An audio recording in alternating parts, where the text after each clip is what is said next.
I'm still angry. Yes, the chroma key is still broken. I have a feeling it was that no good half Pegasus, half unicorn. You know, Pegacorny? He probably messed up my green screen. My magic PU dust is no match against his sorcery. Yes, it was me. Take that, Skunkape. I'll deal with you later. Well, it's actually pretty cozy in this corner, so maybe I'll just stay here for a while.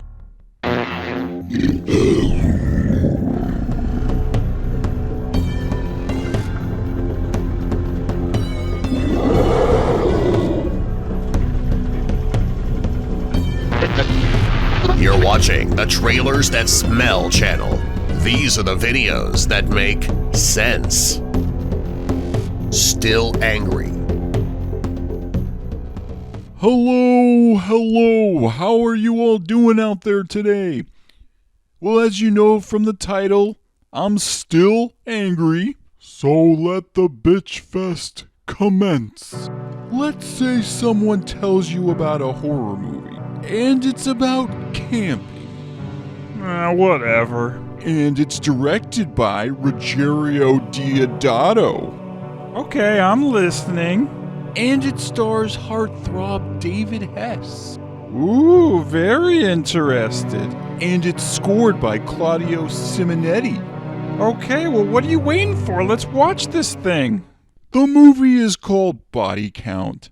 And despite all the talent involved, it just falls flat. Let's start with how David Hess was just wasted in this film. Here he is, sitting in front of the TV, watching football.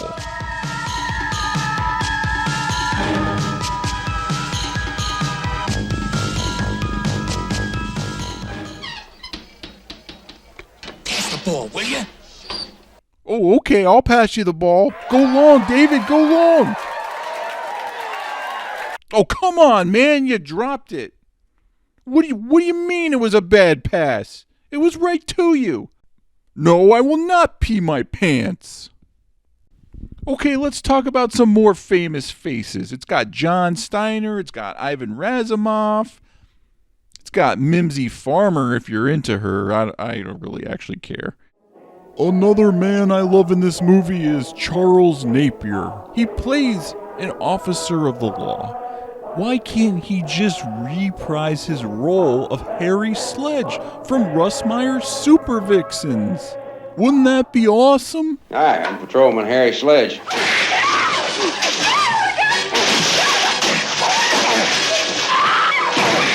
Jeez, that's what happens when you call him Prune Prick Harry. Old shriveled up Harry. Old prune prick Harry. Shh, come on, do you want him to hear? One thing I do want to hear now is that score by CLAUDIO Simonetti. I actually love this theme song. It's so damn catchy, it makes me want to dance. So there's a positive nugget for you, but I'm going to focus on the negative. And the negative is, there's never been a legit soundtrack release for this motion picture, but who knows, it could happen one day. Yo, Simonetti, why don't you call up the boys from Daemonia or some of the New Goblin? Get together, maybe record the soundtrack theme to Body Count? And speaking of soundtracks, that brings me to my next gripe. Funny enough, the movie actually was directed by Ruggero Deodato, and it also stars David Hess. It's House on the Edge of the Park. Just look at this beautiful record. I love everything about it. The colors, the concept. I mean, look at this picture of David Hess on the cover. Perfect, right? That's his face when he got shot in the balls. And of course, it's got the Razor. Hess and the Razor, I mean, they were the stars of the film. No offense, John Morgan. Shut up! You know, I never thought this soundtrack would ever get released, so what the hell am I complaining about? Well, there are songs missing. There's a song called Give Me a Chance that's not on here. The instrumental version of the song is used in the trailer. And the vocal version of the song is used in the movie.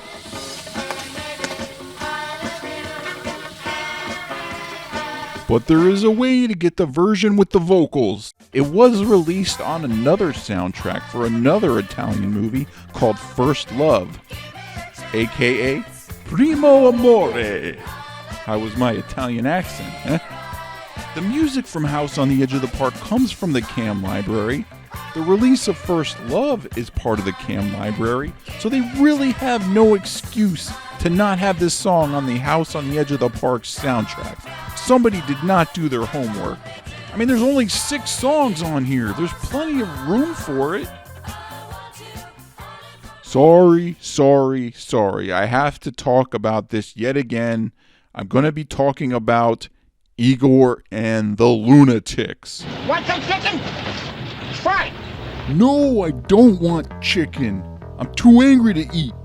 You know, sometimes when a supervillain dies, he comes back to life for a sequel, like Jason from Friday the 13th, or even the notorious Ilsa. She gets killed at the end of She-Wolf SS, but then, hey, she's back to life for Harem Keeper of the Oil Sheiks. But Igor and the Lunatics?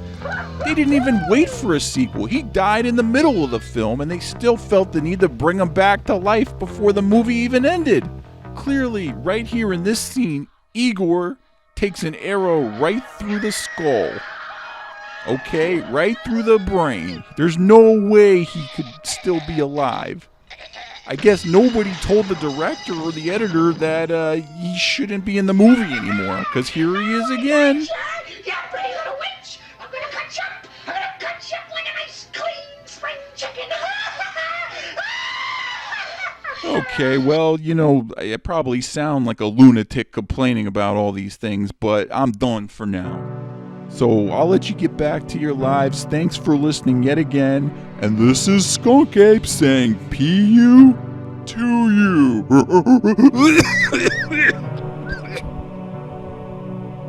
Peace.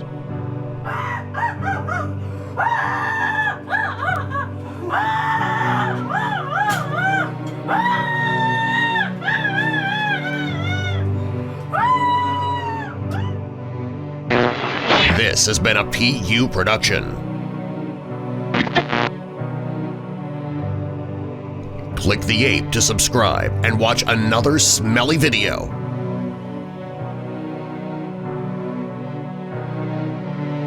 Please try and find me.